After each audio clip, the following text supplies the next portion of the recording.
The young man tenderly asks Rosinia to come over, reminding her of her promise to help. The girl recalls with trepidation the moment when an incredibly handsome man took her hand, completely capturing her thoughts.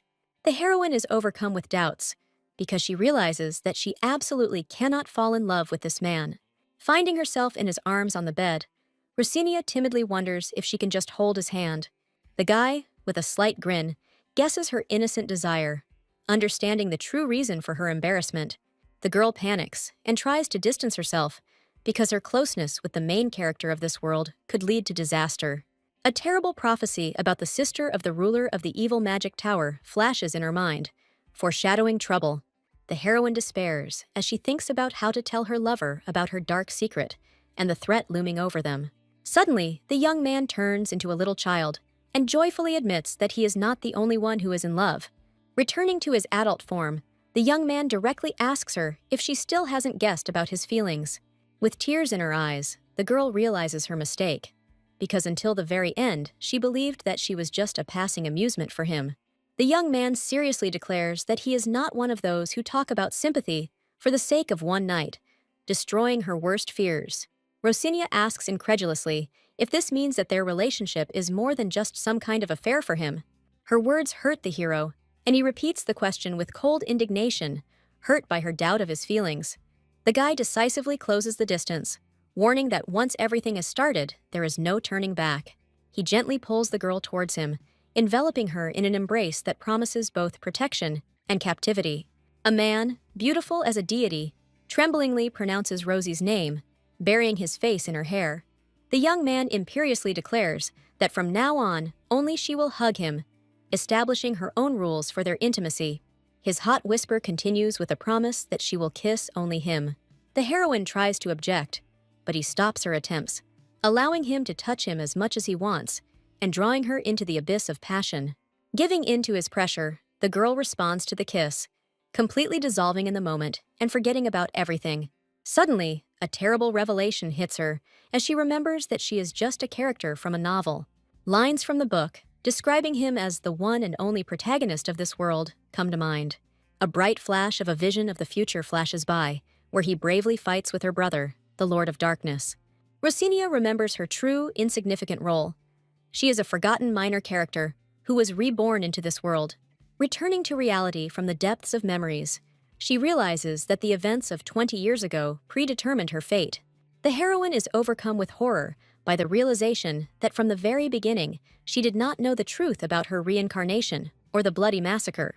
She sees him standing among the bodies of her family and realizes that she has been reborn as the sister of the main villain.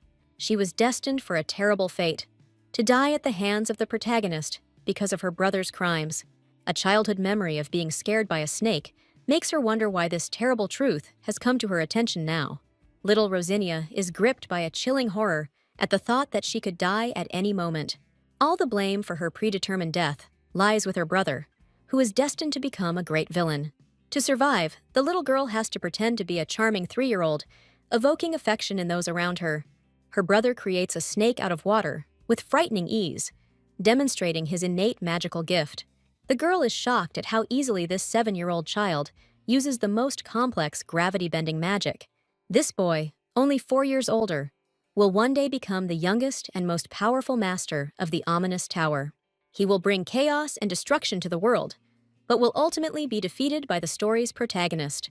After her brother's fall, her turn will come, because the world will not spare the sister of the great villain. She thought she was born with a golden spoon in her mouth, but in fact the spoon was gilded and poisoned. Realizing that the original plot leads her straight to the scaffold, the heroine desperately searches for a way to survive her destiny. Remembering the plots of novels she read in her past life, she desperately searches for a way to survive.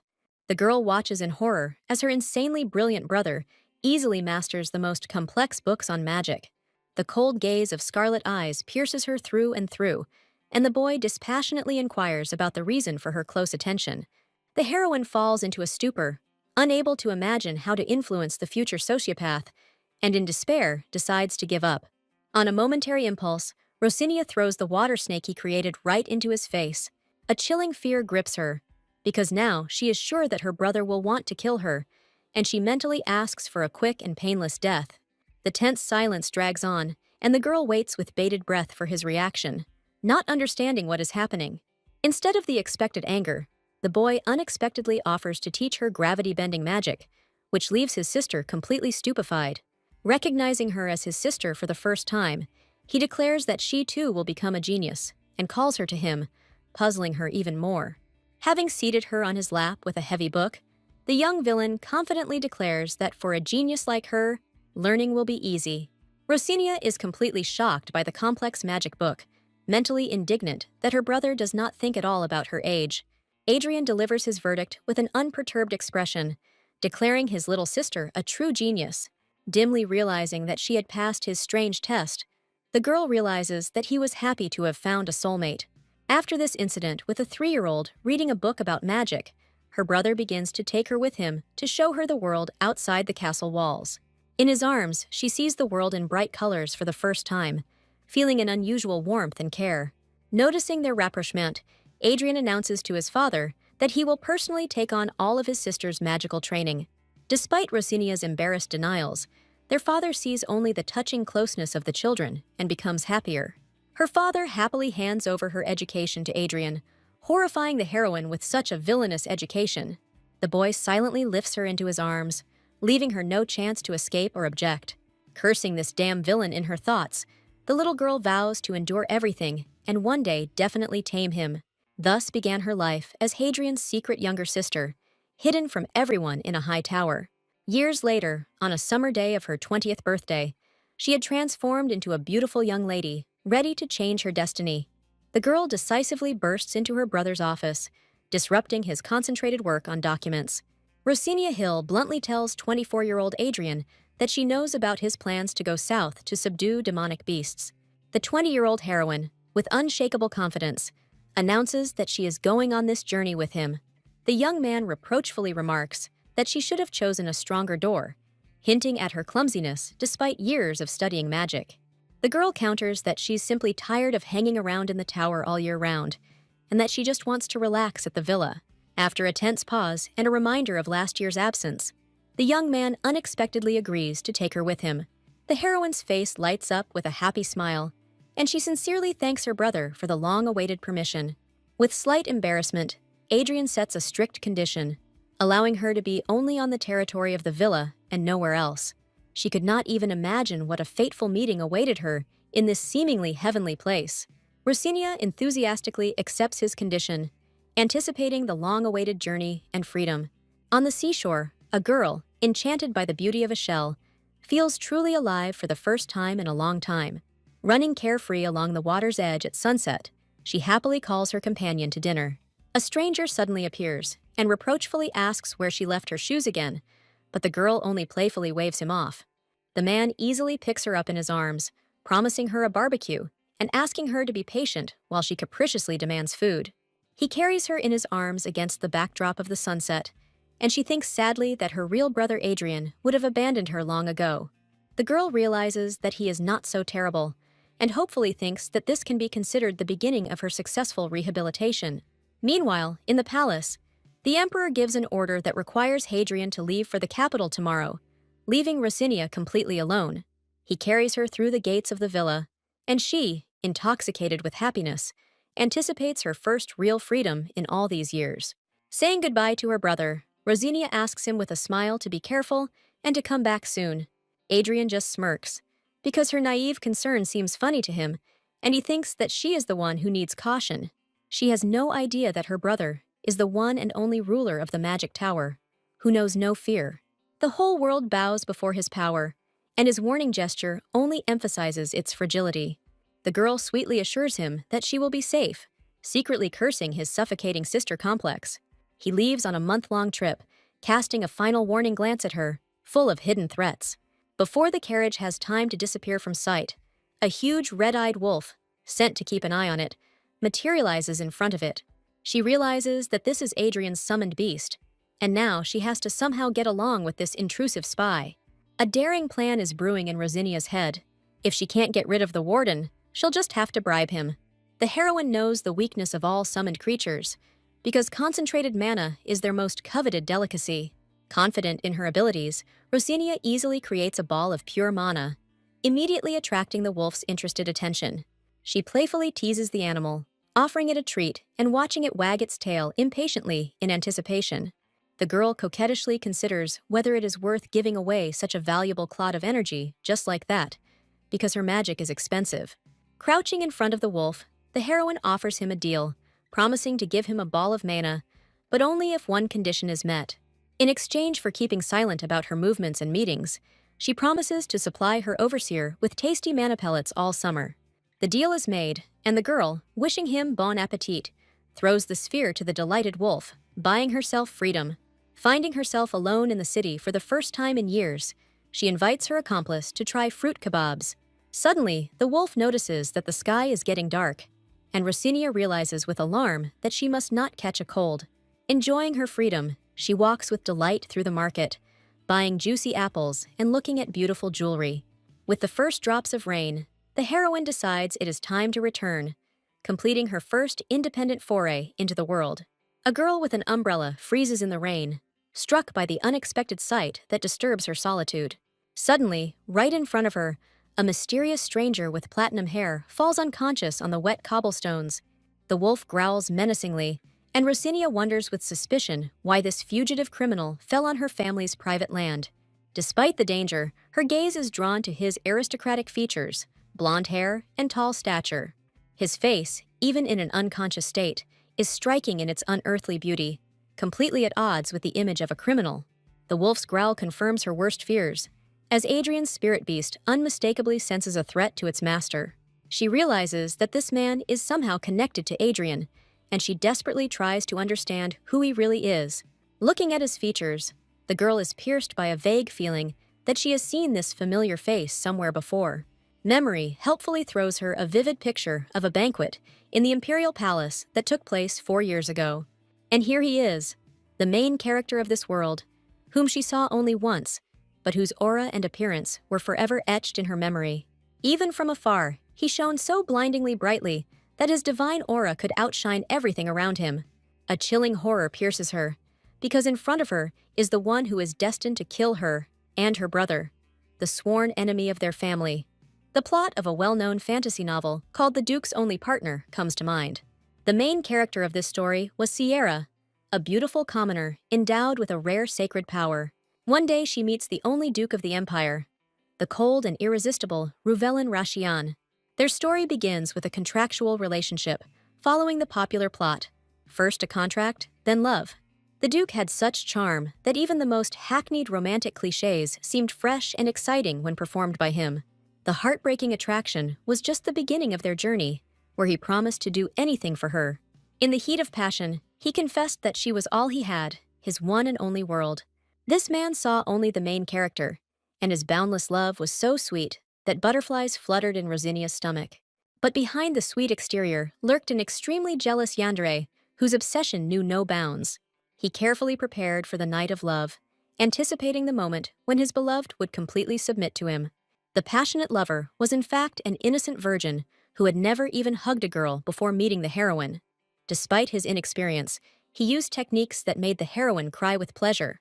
Remembering how she squealed with delight in her past life while reading these scenes, the girl cannot contain her emotions. She realizes that her death, when she hit her head on the frame, was caused by an overreaction to her favorite character. Despite the fact that he is her family's sworn enemy, Rosinia makes a firm decision. She cannot let this man die. She had barely managed to remove his wet shirt, but now she looked at his pants in panic, not knowing what to do next. His perfect physique amazes her to the depths of her soul, because this is exactly how the main character's body should look. Burning with embarrassment, the heroine admits to herself that he is absolutely her type, and if she saw him more often, she would definitely fall in love. The heroine is faced with the awkward task of taking off his wet pants, but her hands tremble at the mere thought of it. The fear that he might catch a cold in wet clothes makes her put aside her embarrassment and look for a way out. She gets the brilliant idea to use magic to change his clothes without touching his beautiful body. But even after that, she can't take her eyes off his perfect muscles, which are so eye-catching under his short shirt. Deciding that he needs a proper rest, she plans to buy him new clothes and move him to the bedroom on the first floor.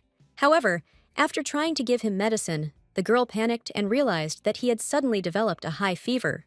Even in delirium, his masculine charm is so strong that her legs give way and her cheeks turn red. Her hand trembles with excitement, and she awkwardly spills some medicine on his chest. Suddenly, the young man comes to his senses and grabs her wrist in a death grip, leaving her in complete shock. Before she can even process anything, he jerks her towards him, wrapping her in a hot, powerful embrace. Waking up in her arms, the young man weakly thanks the girl for saving his life. Rosinia mutters sheepishly that she couldn't leave him to die in the storm. Feeling the heat of his body transfer to her, she mentally screams at the injustice, because he manages to be indecently handsome even during his illness. The guy insistently asks her to name his benefactress, looking straight into her eyes and leaving no room for retreat. The heroine is paralyzed by the realization: can she, Rosinia Hill, the sister of his future enemy, reveal her identity to him? A daring hope is born in her head. If he finds out that it was she, from the Hill family, who saved him, perhaps the hatred towards them will weaken. A brilliant plan dawns on her. If she plays this card correctly, she can change her destiny and avoid her predetermined death. Having made her decision, the girl looks at him with a gentle smile and, overcoming her fear, introduces herself with her real name. He repeats her name with surprise and recognition, confirming that she is the one he was thinking of. When she asks how he knows her, the young man answers with a mysterious smile that it would be simply impossible not to know her. He says with a gentle smile that she is the only younger sister of Adrian Hill, the princess of the Magic Tower. The girl's heart beats wildly from his closeness and beauty, and she thinks that she is about to die from an excess of feelings. Rosinia is embarrassed, because this is the first time a man has met her and called her by her first name instead of lady. His manner of speaking creates a strange feeling, as if he were an old acquaintance of hers, who always addressed her that way. Gathering her courage, she confirms his identity, barely pronouncing the Duke's name, and is embarrassed by their closeness. The girl tries to justify her knowledge by saying that he is simply a very famous person in the Empire. But all her thoughts become confused when she looks at his face again and is amazed by his divine beauty. She can't believe that it's simply impossible to forget a person she saw only once. His charming smile completely unsettles her, and Rosinia, in a panic, decides that she urgently needs to get out of his arms. However, when the heroine tries to pull away, he only presses her tighter to himself, not giving her a single chance to escape. The stranger scorches her ears with a whisper of an abbreviated name and makes Rosinia freeze from an unprecedented closeness. The girl's heart skips a beat from acute misunderstanding, because this cold man sees her only for the second time in his life. The hero powerfully draws her to himself, breaking down all barriers and forcing the heroine to vainly appeal to his title. Rosinia attributes his uncharacteristic tenderness to a clouding of his mind due to the unbearable suffering that is currently tormenting him. Finding herself trapped in his embrace on the bed, the girl panics and realizes that the handsome young man's forehead is literally burning. A wounded man pours out his pain in a confession about a slow death from a terrible agony burning him from within. The heroine makes a bold assumption about a magical illness and finds in Ruvelin's eyes a bitter confirmation of her rightness. The memory of the novel she read reveals to her the true price of its greatness, which only a chosen couple can alleviate. In the original story, this saving role belonged to the bright Sierra, called upon to tame the darkness in the heart of the aristocrat. Rosinia freezes in complete shock as the plot has finally broken down, and the Duke seeks solace in the bedroom of his sworn enemy. Relying on vague memories from the original story, Rosinia desperately tries to figure out what to do now. The only way to suppress the magical power raging within him was physical contact, from light hugs to passionate kisses. The heroine is pierced by horror from the realization of why she ended up here instead of Sierra, because now she has to become his medicine. Distraught with pain, Ruveline asks Rosie with a pleading voice not to leave, begging her to stay with him. His touch is burning, and madness splashes in his gaze, and the girl understands that she has fallen into a deadly trap. She realizes with horror that the more he loses his mind, the more dangerous it is for her to be alone with him. He holds her tighter to him, and his broken whisper of a single request makes her heart freeze with fear. His hot breath touches her lips as he asks her directly to kiss him, offering the most terrifying way out of the situation. The terrible truth from the novel flashes in his memory. If she leaves him now, the raging magical stream will simply kill him. Watching this beautiful man die in her arms, Rosinia realizes she simply cannot allow this to happen.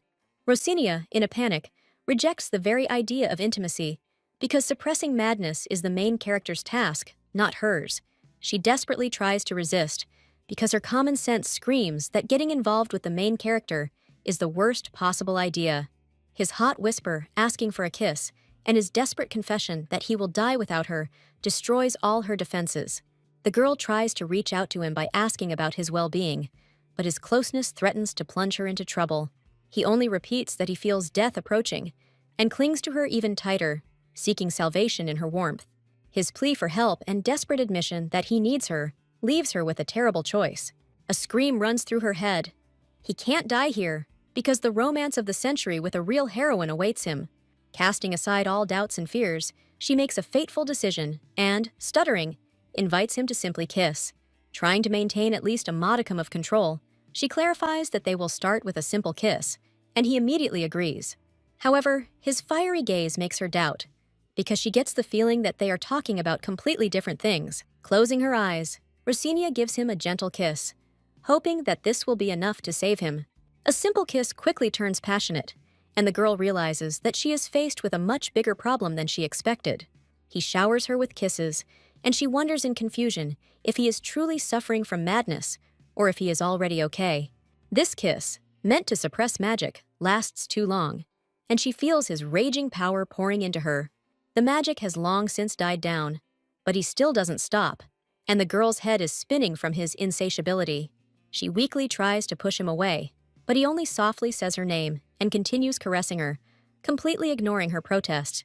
In despair, she mentally calls him a stupid duke, realizing that his innocence is in grave danger next to her. Her inner scream breaks the silence.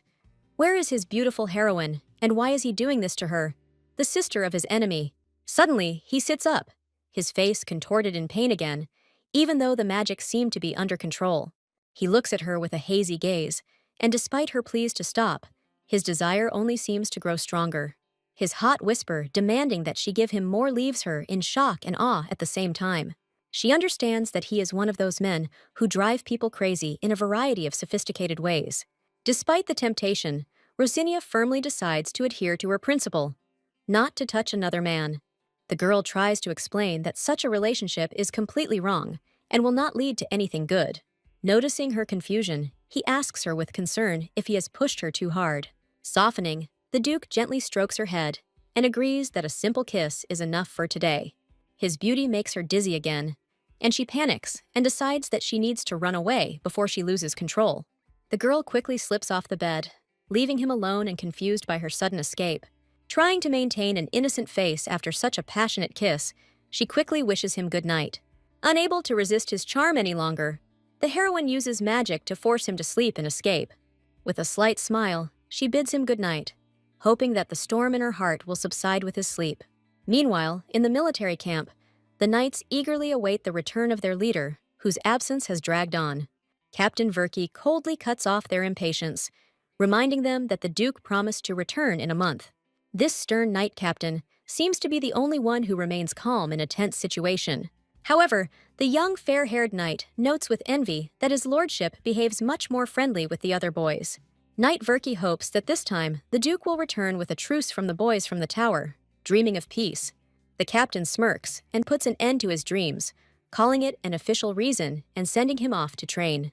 Returning to her room, Rosinia remembers the gifts she bought for Ruveline. Looking at the night sky, she anxiously wonders if he has fallen asleep and if today's incident will happen again. She firmly decides that today's accidental kiss was the first and last, and there will definitely be no next time. Enraged by the overwhelming emotions, Rosinia vows not to repeat the mistakes of her past life. To calm her raging emotions, the girl decides that a hot bath is the only way to regain her composure. After filling the bath, she heads to the kitchen, following her little ritual to restore her peace of mind.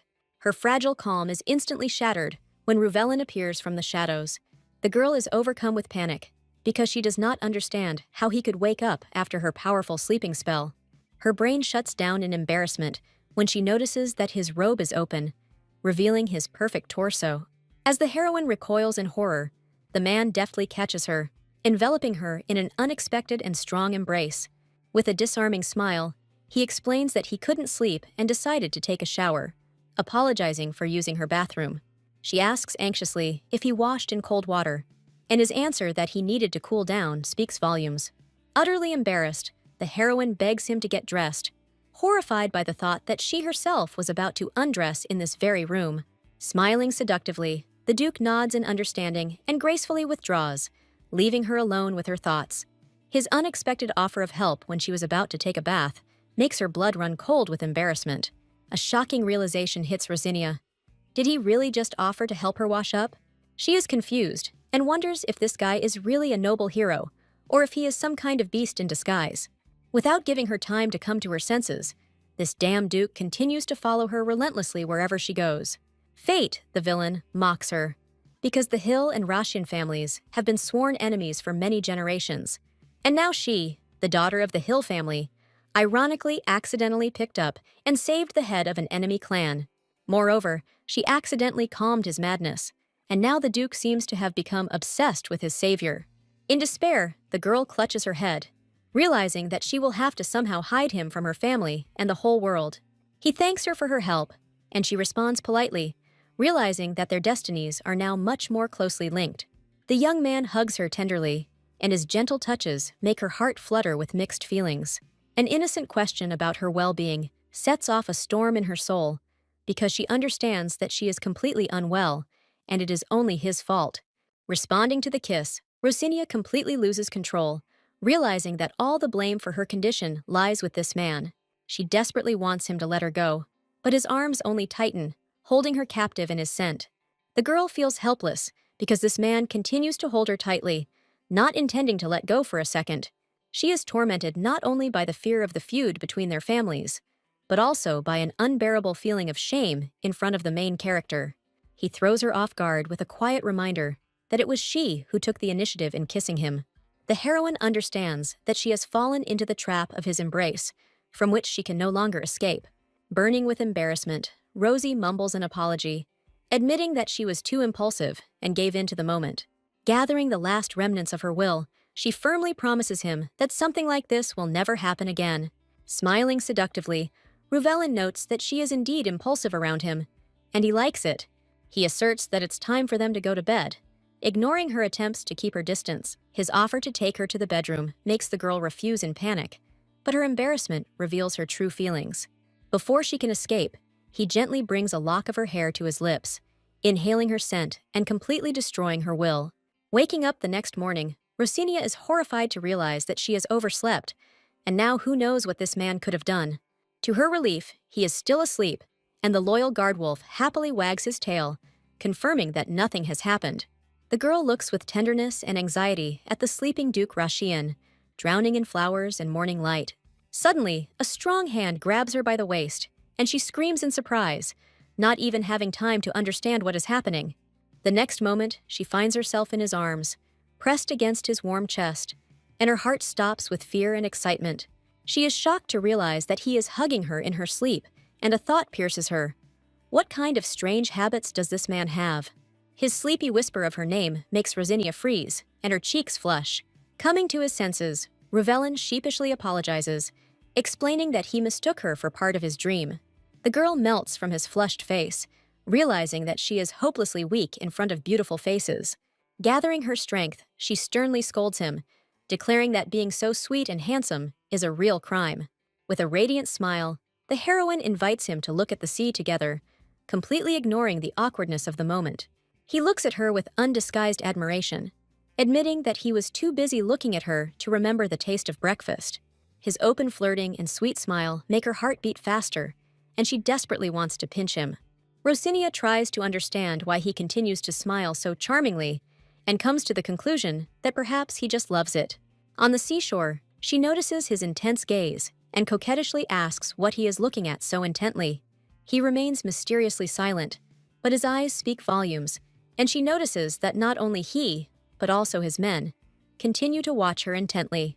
Rosinia notices that his men are keeping an eye on her and is surprised to realize that she has become the object of their close attention. She thinks with relief that at least Adrian is not here, because his jealousy would know no bounds. A chill runs through her. The thought that if her brother were here, He would gouge out the eyes of anyone who dared to look at her. Throwing aside her dark thoughts, the girl decides to enjoy the moment and the handsome face of the main character next to her. With a sly smile, he asks her if she likes his face, catching her off guard with his directness. Embarrassed, she laughs and admits that it's impossible not to like his face, because it's perfection itself. Emboldened, Rosinia coquettishly asks what he, in turn, thinks of her, hoping for a compliment. She eagerly awaits his answer, because she is very interested in what this picky handsome man thinks about her. When he stops talking, she panics at the thought that she might not be his type, and he tries to think of a polite refusal. But he finally says that she is dazzlingly beautiful, and his sincere compliment makes her heart stop with delight. His cryptic words about how it would be better for her to leave him in the rain leave Rosinia frozen in bewilderment. With a gentle smile, he admits that he knew about her kindness, and that she would still have helped him even if she knew the truth. His unexpected offer to cook dinner leaves her in shock, because no one would believe that Duke Retian could cook. With a hint of smugness, he confirms that he wants to demonstrate his culinary skills, especially for her. She is confused, because in the original novel, there was no mention of the main character being able to cook. The girl becomes increasingly confused, not understanding what is happening at all, and how far the plot has deviated from the canon. At dinner, she delightedly remarks that his food is incredibly delicious, and he watches her reaction with pleasure. Suddenly, he kisses her tenderly on the cheek, and this unexpected gesture makes her freeze with the glass in her hand. She panics at the thought of him losing control again due to the mana surge, and she tries to stop him, but he only gently touches her face, and his calm gaze suggests that this time, the reason for his actions lies in something else. His unexpected tenderness makes her wonder if she should cross the line and give in to temptation. Gathering her strength, Rosinia asks him directly about his plans to return to his estate. His answer that he won't be back yet, and the gentle gesture touching her cheek make her heart skip a beat. He sadly admits that he has not yet become someone who is truly dear to her, and this admission plunges her into confusion. She begins to be tormented by doubts. Why does he so desperately want to win her heart, and whether he has some hidden motive? The thought that his sweet behavior could be just part of a devious plan makes her go cold with horror. Citing ill health, she thanks him for the dinner and quickly leaves, trying to escape her suspicions. Falling onto the bed, the girl prays for this night to pass peacefully, but her peace has already been disturbed. Her faithful guardwolf whines by her bed, and she creates a ball of mana to distract herself from her disturbing thoughts. Suddenly, a glowing ball appears in the room, taking the form of her brother Adrian. Her brother's voice announces that he will return in 10 days, and this news leaves Rosinia in shock. His stern warning to stay out of trouble sounds like a mockery, because she is already up to her ears in it. She is overcome with panic, because if Adrian returns and finds Ruvelin here, she is doomed. Too much has fallen on her, and she realizes that first, she needs to deal with her brother's magical message. Feigning joy, she sends him a reply full of false sweetness, assuring him that she is eagerly awaiting his return. She realizes she only has about 7 days left to resolve the issue with the Duke, and she needs to stay in shape. The girl still can't fully trust Ruvelin, wondering if he's really crazy. She decides that for now, she is forced to continue to suspect him and closely monitor his every move. Having fallen asleep in a chair from fatigue, she wakes up to the sensation of a hard surface and is surprised to realize that she is not in her own bed. Opening her eyes, she sees Ruvelin in front of her and realizes with horror that she is once again in his arms. His words that she should have let him die, but now he won't let her go, sound like a death sentence. He kisses her, and she, despite her internal resistance, responds to his kiss, completely lost in the moment. The girl sees undisguised desire in his eyes and cannot understand why he wants her so much. Plucking up her courage, she decides to ask him a question that has been tormenting her for a long time, and he readily agrees. A tense silence hangs in the room as she chooses her words so as not to offend him with her directness. She timidly asks if he has been intimate with other women, and his reaction is completely unexpected. He grabs her hand abruptly, his face contorting with anger, causing her to pull back in fear. With icy calm, he asks again who she thinks he is, and she realizes with horror that he is angry. His hurt look and the question of whether she considers him an extreme vulgarian make her feel guilty. He bitterly admits that he has never had anything with anyone, and this revelation completely changes her perception of him. His tender confession that she is the only one who exists for him makes her heart flutter with mixed feelings. He explains his uncertainty by saying that their relationship is still extremely unclear, and this makes him worry. The cryptic remark leaves her at a loss, and she cannot understand why the mighty Ruvelin feels so insecure. Gathering her courage, she asks him the main question: why was he unconscious on her family's private land? The girl is determined to get an answer, because her understanding of the whole situation depends on it. His counter-question, whether it really matters, and her insistent confirmation create a tense atmosphere. He tries to avoid answering, saying that it is not that important to him, but she feels that he is hiding something. His sudden announcement that he doesn't remember anything leaves her shocked and makes her doubt his sincerity. He sadly admits that he cannot remember what happened, but is firmly convinced that he would have died if she had not saved him. Gently touching her hair, he declares that he does not want to return to the duchy until his memories return. With hope in his voice, he says that communicating with her helps him and asks her to allow him more. His frank request to kiss her and be inside her shocks the girl with its boldness. Later, finding her sleeping in his bed, he gently touches her hair, admiring her serenity. Waking up, Rosinia babbles his title in horror, not understanding how she ended up here. Ruveline gently soothes her, urging her to continue sleeping, but his tenderness is deceptive. Her sleepy muttering of her brother's name ignites a dark flame of jealousy in his soul.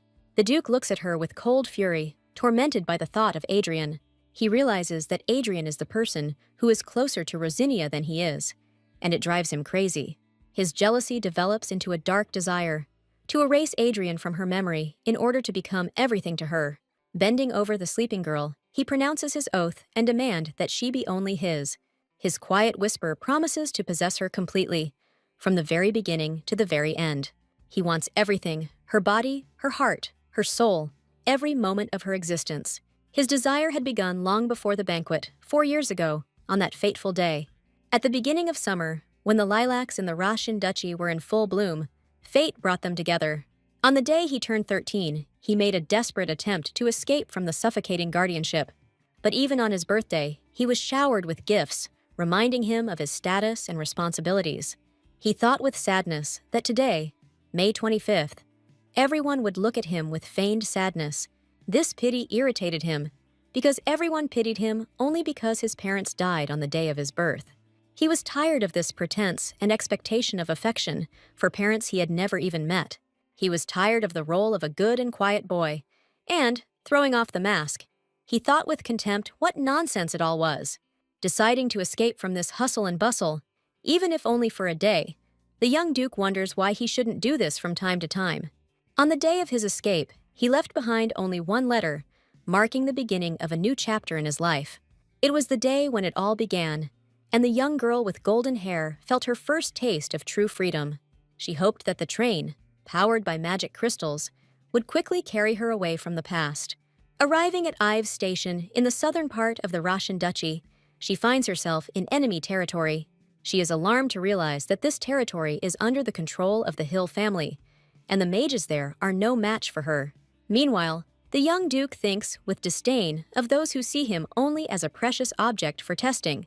His unique birth with divine and magical powers made him a desirable target for those who craved power.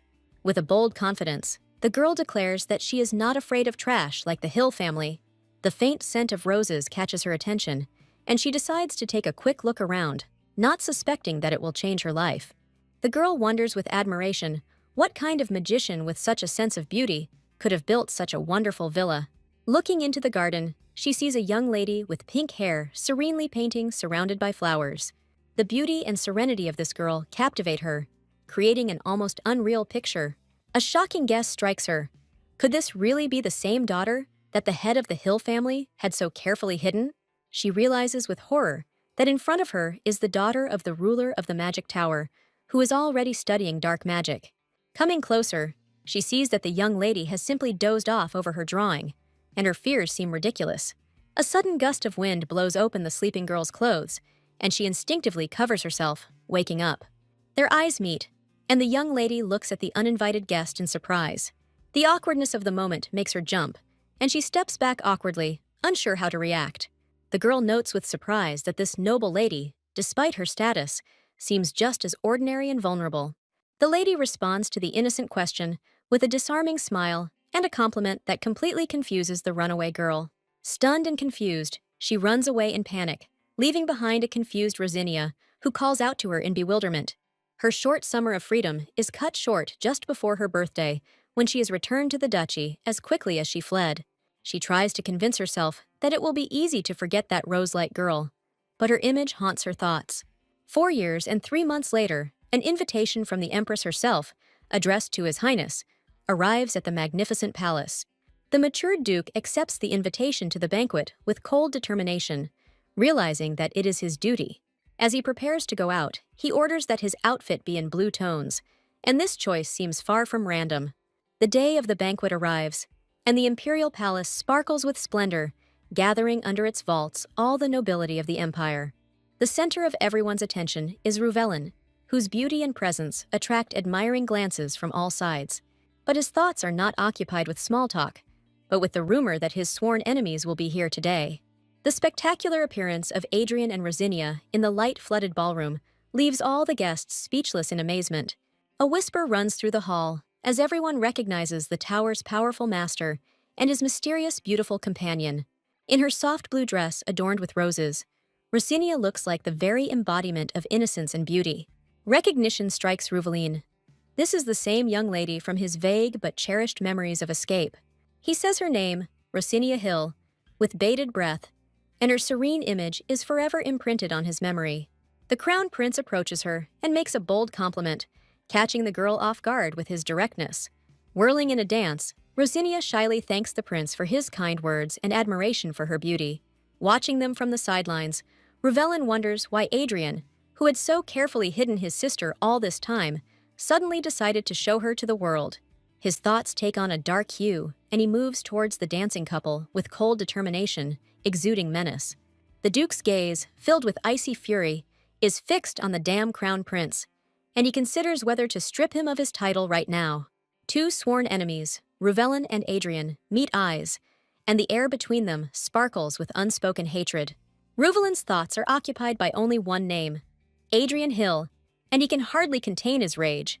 As he watches Rosinia flirt with the prince, he sees the ominous shadows of her brother and his allies looming behind her.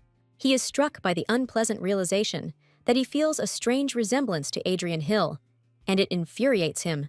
Unable to bear the sight any longer, Ruvellin resolutely approaches Rosinia, interrupting her dance with the prince. His beauty and commanding aura, enhanced by the blue colors in his attire, make everyone around him freeze. At the same time, Adrian looks at his sister with pride and tenderness, enjoying her debut in high society. Rumors reach Ruvellin that Rosinia has already reached marriageable age and is an enviable match. Everyone around is blinded by this mage from the tower and his beautiful sister, not noticing the dark aura surrounding them. He listens with disdain to the talk about how the younger sister of the head of the Hill family looks sweet and kind, knowing that they are all mistaken. With icy fury, Ruvellin orders the gossip to be silent, for no one dares insult her in his presence. His assistant watches in bewilderment as the Duke enthusiastically reads a book about desserts, not understanding why he collects such strange things. This is not the only oddity, because the Duke, who always despised sweets, suddenly decided to study a book of dessert recipes. A little later, in May, when the lilacs are blooming in Rashian's garden, his thoughts are occupied by something completely different. The image of a mysterious rose of an enigmatic color, an uninvited guest in his garden, comes to his mind. The more he thinks about this girl, the more he wants to see her, and he desperately looks for a way to meet her.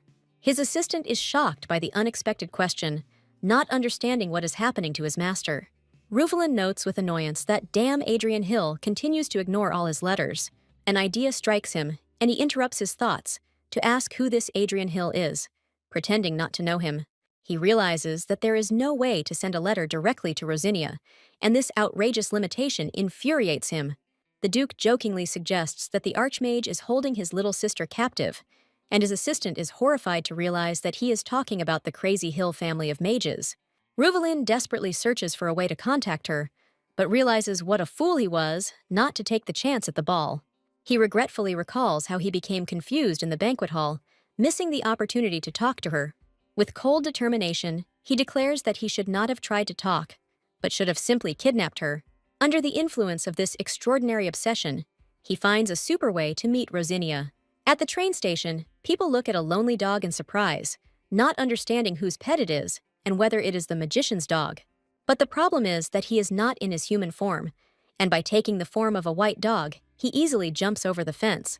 He knows that Rosinia will spend every summer here, and this is his only chance. For a long time, he tried to get rid of these obsessive feelings. But in the end, he ended up here, following the call of his heart. After searching the garden, he realizes with disappointment that she is not there, and wonders where she is and why she did not come. After searching every corner of the garden, he sadly realizes that she is not here, and his heart sinks with disappointment. He is overcome with despair at the thought that he might never meet her again. Suddenly, Rosinia appears in the garden, and her surprised question about dogs sounds like music to his ears. She strokes his head tenderly, and he, forgetting about everything, cuddles up to her hand. Unable to contain his joy, he falls on his back, exposing his belly to her caresses, and completely loses control of himself. Her gentle touches to his stomach make him freeze with unexpected pleasure. He dreams of feeling these warm and soft hands every day and is ready to remain a dog forever. She wonders in surprise how he got here, and he realizes that his disguise is almost blown.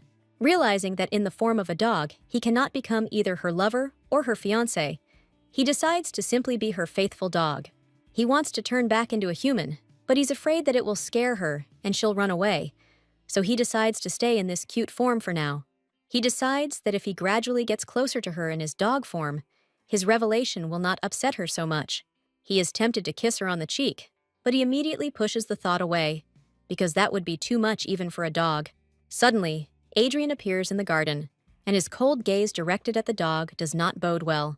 Rosinia greets her brother joyfully, not noticing the tension, and tells him about the cute dog she found in the garden. With naive simplicity, she asks if it was he who brought this dog, and Ruvelin inwardly shudders from her touch. Adrian looks at the dog with disdain, coldly declaring that he would never bring such a stupid creature that can't even speak. He subtly hints that his spirit beast, unlike this simple dog, does not speak, and Ruvelin realizes that he has been found out. Unable to bear the humiliation any longer, he breaks away and runs away, leaving behind a surprised Rosinia. She panics and screams at her brother not to use his magic on the dog, but her words are lost in the air. Adrian, ignoring her pleas, releases a powerful blast of magic that reaches Ruvelin and reveals his true nature. Adrian looks with disdain at Ruvelin, whose sacred power, in his opinion, does not know its place and gets into things where it shouldn't.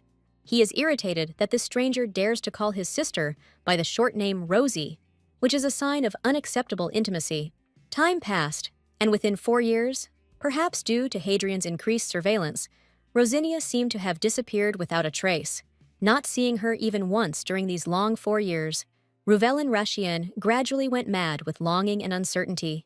He was overcome with despair at the thought that if he never saw Rosie again, there was no point in living anymore. Unable to bear the separation any longer, he sits down at the table and begins to write countless formal proposals. He sent many letters, but everything that came back was laced with poison and threats. Adrian's answer was cold and cruel. If he wanted to appear dead at the wedding, he could continue to ask for his sister's hand. This letter was the first and the last, and Ruvelin realized with bitterness that Rosinia most likely did not even know of its existence. He wonders if she has ever missed anyone as long and as intensely as he misses her. Ruvelin asks hopefully if Rosinia will stay at the villa, and his assistant confirms this information. The news that Adrian Hill is heading to the South Seas to get rid of magical beasts makes him think. He understands that this is his only chance, because Her Highness, his sister, will most likely remain in the Hill family villa.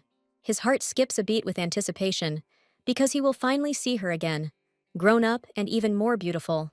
A sudden attack of weakness causes him to collapse, and he does not understand why his instability has manifested itself now and not after 25 years. He loses consciousness in the pouring rain, and the last thing he sees is her silhouette with an umbrella and her faithful wolf next to her. Waking up, he sees her face and whispers with relief that she has come, his long-awaited destiny. When Rosinia wakes up the next morning, she smells a sweet scent and is surprised to find that she is not in her room. She sees Ruvelin in front of her and in a panic mumbles his title, not understanding what is happening. He tells her it's 9:45 a.m., and she asks him not to come any closer, but her confusion and fear tell her it's too late. His bold proposal to spend the whole day lounging around and getting to know each other naked makes her die of shame. To his innocent question about embarrassment, she indignantly shouts that, of course, she is ashamed, wrapping herself in a blanket. Her embarrassment only serves to excite him, and he smiles and notes that it makes the idea even more appealing. Having apologized in advance, he pulls her towards him and kisses her, despite her weak protests. A gentle kiss on the cheek makes her freeze, and she babbles that he should stop, but it's too late. Picking her up in his arms, he delightedly notes that the roses in the garden have finally bloomed, and her beauty outshines them. She inhales the scent of roses, which always lifts her spirits, and feels completely safe in his arms. Standing on the balcony, he asks her to just kiss him, and this moment seems almost surreal to her. He silently begs her to remain blissfully ignorant and think of him only as the noble and quirky Duke of Rashian. He kisses her, hiding his dark secret, because if she found out who he really is, she would simply run away. His unexpected question about lemon water catches her off guard, and she is surprised to learn that cooking is his hobby. She doubtfully thinks that no one has seen Duke Ration cooking, but then she remembers that she did. The conversation turns to her mother, who was one of the most famous knights in the Empire even before she became a magical swordswoman. Rosinia is amazed because he seems to know her mother, and this discovery makes her heart beat faster. She sadly recalls that after marrying and becoming a magical swordswoman, her mother gained quite a bad reputation. Despite her rudeness, she was always a loving mother to her and Adrian, who sometimes teased them by dressing her brother like a girl. Suddenly, she is overcome with longing for her mother, and she wonders if she is still alive and where she might be now. Rouveline unexpectedly informs that his teacher is the brother of Madame Irunia, her mother. This revelation shocks her, because she knew that her mother was the illegitimate child of a nobleman, but she had never heard of her brother. Burning with curiosity, she asks what his teacher's name is, unaware that this answer will change everything. The name of his teacher, Eric Roberts, comes as a bolt from the blue, and Rosinia is shocked to realize that he is the younger brother of Margrave Roberts. On the Idus continent, where the Hill family is renowned as the strongest mages, the Roberts family is known as a prestigious clan of swordsmen, raising the finest knights. Unlike the Robertses, who are loyal to the imperial family, the Hills are loyal to no one, and therefore are often not considered true nobles. However, the founder of the Hill family was a member of the royal family, meaning they are still noble by blood, which adds intrigue to their story. Rosinia is struck by the realization that the strict head of the Roberts family had an illegitimate child, her mother, and this was bound to cause extraordinary events. Noticing her confusion, Rouveline asks her with concern if everything is okay, but she just brushes it off, assuring him that she was just thinking about her mother. He sadly notes that more than 15 years have passed since her mother disappeared, and the wound is still fresh. Rosinia admits that her father is still looking for her, but she doesn't know if he will ever find her. Trying to change the subject, she calls him with delight, distracting him from heavy thoughts and returning him to the present. Sitting in the garden, he explains that his teachers call him a sage because ultimately he is both a magician and a knight, combining the power of two great families. His remark that the Rashian family dislikes titles like mage or magic swordsman makes her wonder about the oddities of that family. She realizes with horror that she has forgotten. This man is also a member of the Rashian family, and he is none other than a hero. She begins to wonder if he hates the Hills like the rest of his family, or if he's just pretending to be kind. Gathering her courage, she decides to ask him a direct question, since she is also a member of the Hill family. Looking into his eyes, she asks with bated breath if he hates her, and his answer leaves her in shock. With a tender smile, he admits that he would go crazy if he didn't love her, and this revelation makes her heart beat faster. She asks incredulously if this means he doesn't hate her, and his silence speaks volumes. She is overcome with confusion, because if he doesn't hate her, then why does she feel such relief? And what kind of nonsense is she talking about? She tries to be realistic, but the thought that she doesn't want to part with him is creeping deeper into her heart. Before she can even process her feelings, he kisses her tenderly, and that unexpected kiss in a rose garden becomes the beginning of something new. Her head is spinning with the realization that she is sliding into some kind of villainous plot that wasn't even in the original, full of jealousy and intrigue. Rouveline sheepishly admits that he is in a slightly difficult position after their kiss, and his words sound like a veiled confession. With a disarming smile, he says that the real problem is that she is too charming and it drives him crazy. Meanwhile, on the raging sea, Hadrian's ship is battling the storm, and his thoughts are far away. He thinks that he can't bring Rosinia to such a dangerous place as the sea monster's lair, but the villa isn't that safe with Ruvelin Rashian nearby. Adrian remembers with contempt his enemy, this psycho who forgot who he was and dared to approach his sister. The Rashians and the hills cannot coexist. This is an unspoken law, as old as the world, and their enmity is predetermined. He understands that he has a maximum of 3 days left, and maybe only 2, to solve the problem with the monster. With cold determination, he decides to quickly deal with the sea monster and return to the villa, because he cannot allow some idiots to lay a finger on Rosia. He is ready to sacrifice his life for her, but if others are not ready to risk even a little finger, then they are not worth it. Waking up at dawn, Rosinia is surprised to realize that she doesn't even remember how she fell asleep. She's relieved to wake up before him, but memories of last night make her blush. His mocking words about her stamina being 0, even though he was holding back, make her blush. Collecting her thoughts, she decides that perhaps it would be worthwhile to go with Ruvelin to the coastal cliff today. But her plans are ruined when she remembers Adrian's imminent return and becomes overwhelmed with anxiety. She decides to just take a walk in the garden and make breakfast to take her mind off her worries. Suddenly, a mysterious stranger appears from behind the rose bushes, and his appearance does not bode well. The fair-haired knight notes with a smile that she is indeed alone and wonders if it is really that easy. With a cheeky grin, he asks if she is the very weak spot of the tower's mad owner. He mockingly says that everyone is only talking about how the tower's owner is babysitting his little sister, and his words sound like a direct threat. With cold confidence, Rosinia declares that her brother is watching her, but she is not his weakness, and she can teach him a lesson. She reminds the insolent man that he has invaded Hill's land, and she has every right to use force in self-defense. Her attempt to use magic fails when he easily intercepts her hand, blocking the spell. With a smug smile, he informs her that magic has no effect on him, and she realizes with horror that she has fallen into a trap. He explains that he has a special body that is immune to magic, and this revelation leaves her in shock. She realizes with horror that she is faced with a person whose body is immune to magic, and she is completely defenseless. Events from 3 years ago, when Adrian became the new owner of the tower, come to light in her memory. They received news that the magic lords were experimenting on humans and began an investigation. Among the subjects, locked in cages like animals, she saw despair and fear. But among them, there was one who was immune to magic, and now she realized that this person was standing right in front of her. She remembers that this boy was supposed to die, and this memory makes her shudder. She is tormented by doubts. Is it really the same child in front of her? Or is it someone else, an imposter? He offers her with a cruel smile to let him grab her and drag her into the yard to watch her cry for her precious brother. Using a magical device, he immobilizes her, and she falls to her knees, powerless before his technology. She is surprised to realize that he, who hates magicians so much, uses magical devices without a twinge of conscience. A terrible suspicion pierces her. If he doesn't take her prisoner, then someone else will, and that someone is Ruvelin Rashian.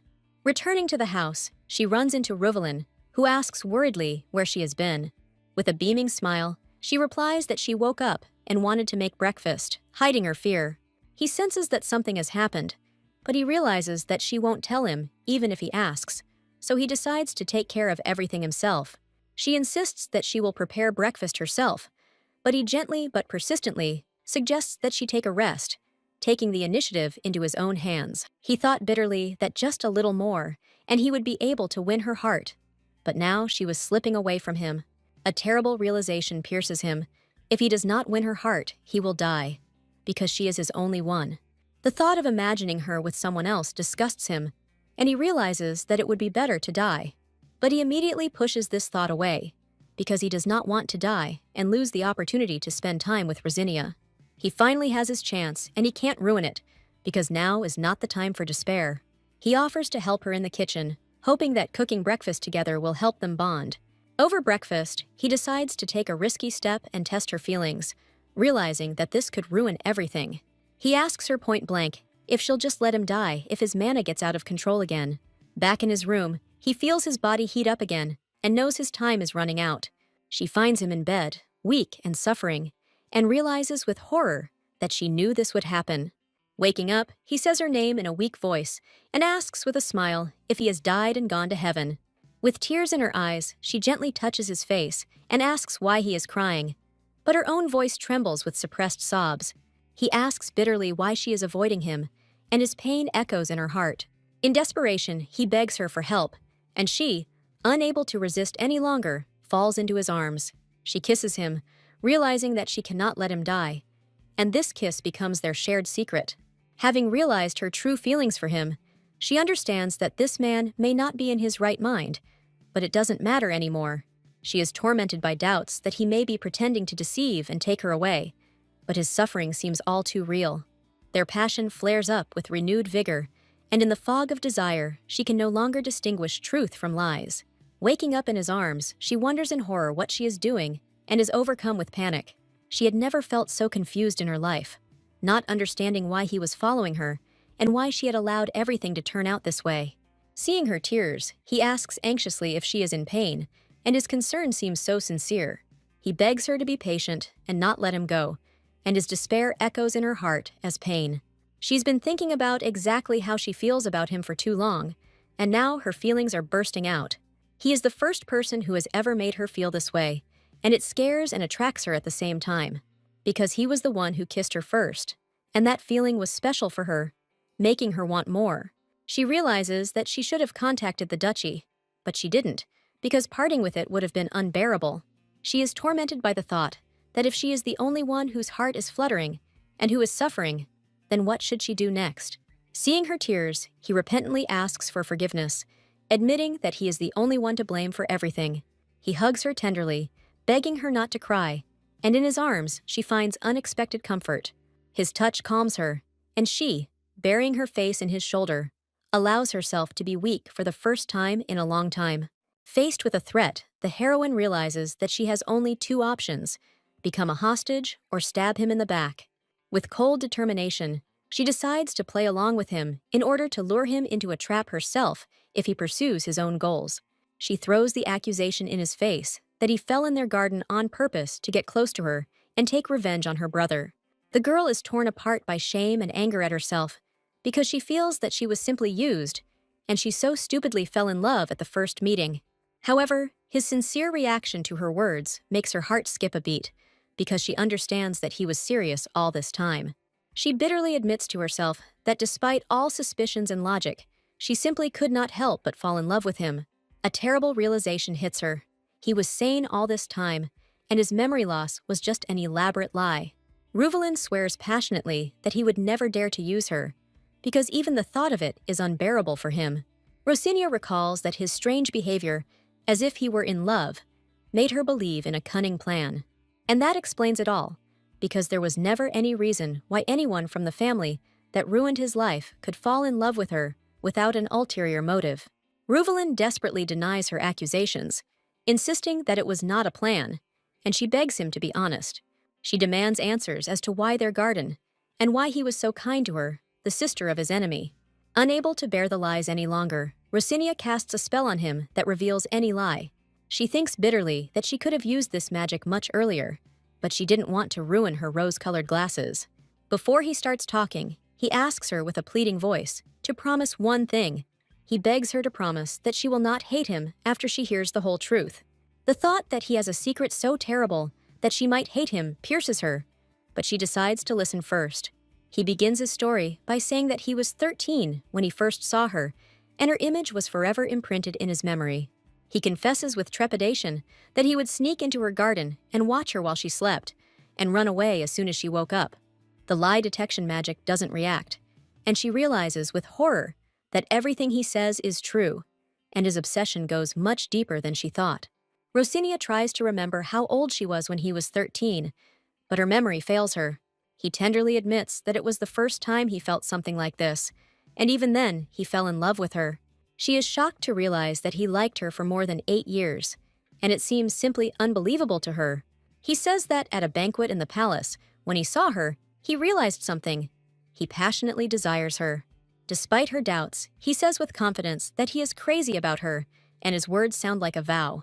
He admits that ever since he realized his feelings, he has truly missed her, and something in his voice makes her believe it. His admission that he came to this villa thinking it was his last chance leaves her in shock. She realizes with horror that if she hadn't found him then, he could have simply died of despair and melancholy. When she asks if he is sane, he answers doubtfully, and then asks what her magic told her. She realizes with horror that he has seen her magic, and his words about the undeniable truth sound like a death sentence. He bitterly admits that he could not forget her for more than 8 years and risked his life to meet her again. Desperately, he asks if he looks like a psychopath obsessed with her, and his vulnerability touches her deeply. He confirms that the truth that interested her so much lies in his 8-year one-sided sympathy. Rosinia thinks bitterly that she always saw him only as the main character with a scythe who would one day kill her. Unable to deny the obvious any longer, she admits to herself that she has fallen in love with him and that this is the pure truth.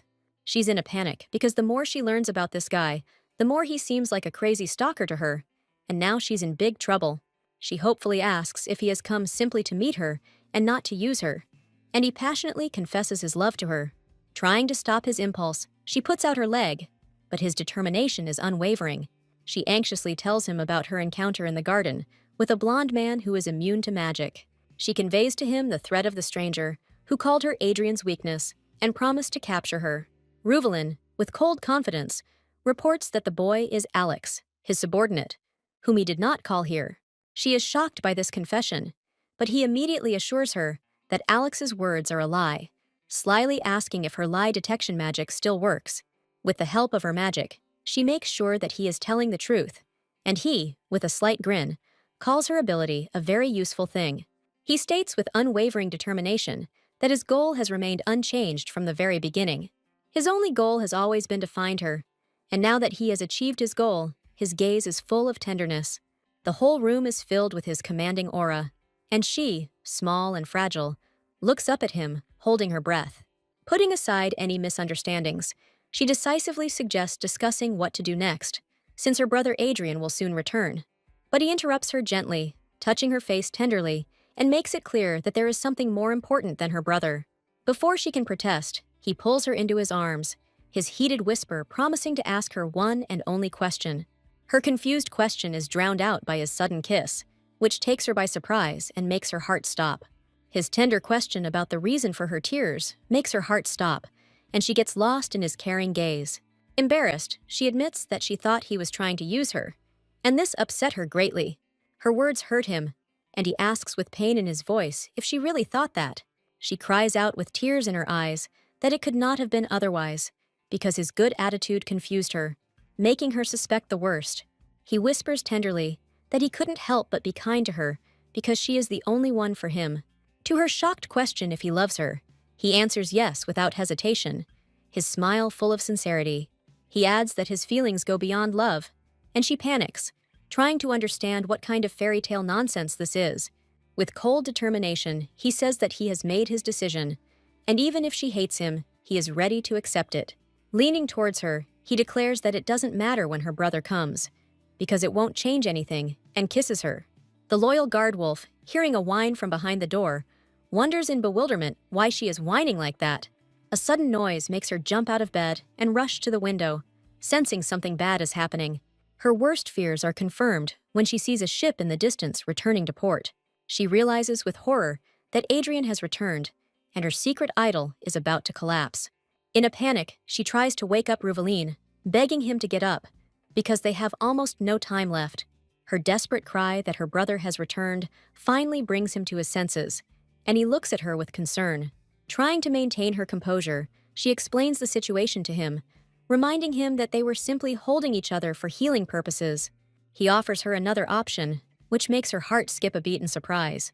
Ruvelin invites her to leave with him, promising that he can hide her from her brother and the whole world. The thought of escaping from one psycho with another seems crazy to her, but at the same time so tempting. The dog's sudden bark brings her out of her stupor, and she realizes that Adrian is almost here, and she needs to do something urgently. In a panic, Rosinia drags Ruvelin to the closet, begging him to hide because her brother is already here. Her impatience amuses him, and he says her name with a tender smile, enjoying the moment. Before she can object, he kisses her, and this unexpected kiss makes her forget about everything. With a slight grin, He asks if she is ready to listen to him now, and offers to create a loophole for his escape. He asks her to just hide until he gives the signal, and his confidence calms her down a little. His question about whether she will go with him alone makes her think. But there is no time to think. She decides to go with him, realizing that she will have to think about it later, and enters the dark closet. Hidden, she looks at him through the crack with a smile, and trust can be seen in her eyes. Adrian appears at the door, and she greets him with feigned joy, hiding her excitement. He returns her greeting with a cold smile, his gaze full of suspicion sliding around the room. Rosinia decides to take a risk and play the role of a loving sister, because acting as usual would arouse suspicion. Casting aside all doubts, she decides that she has nothing to lose, and there is no harm in trying. With feigned joy, she throws herself into her brother's arms, welcoming his return. She complains that she was bored alone, and even meals alone were too dull. With a flirtatious smile, she invites him to have breakfast together and asks what he would like. Her overenthusiasm makes her shudder inwardly at the thought that she has gone too far. Adrian asks suspiciously if she ate something bad, or if she was dizzy from the heat. He notes that she never acts so sweet without a reason, and his gaze becomes even more suspicious. Having come to terms with her strange behavior, he invites her to do whatever she wants, because he has prepared something delicious for her. She wonders with relief if she should add a sedative to the food, but his cold gaze makes her freeze. As she prepares breakfast, Rosinia is relieved that everything went well, but her peace does not last long. A sudden noise makes her jump, and she wonders anxiously what it could be. A terrible guess pierces her, and she, dropping everything, runs towards the sound, shouting out Ruvelin's name. Running out into the yard, she sees her brother and, confused, asks what is happening, sensing trouble. The picture that appears before her seems strange to her. Hadrian stands with a sword at the throat of Ruvelin, who is kneeling. With a slight grin, Ruvelin admits that he is a bastard, but immediately adds that he is Rosinia's bastard. The girl is horrified to realize that she is caught between two fires, and she is the only normal one among these two evil dogs. Adrian turns to Duke Rushien with icy calm, asking if he understands the nonsense he is talking. Ruvelin defiantly responds that Rosinia calls him by name, which causes her to panic and remember the last time she did that. His words about how tenderly she pronounces his name completely infuriate her, and she shouts in rage that he is 100 times right.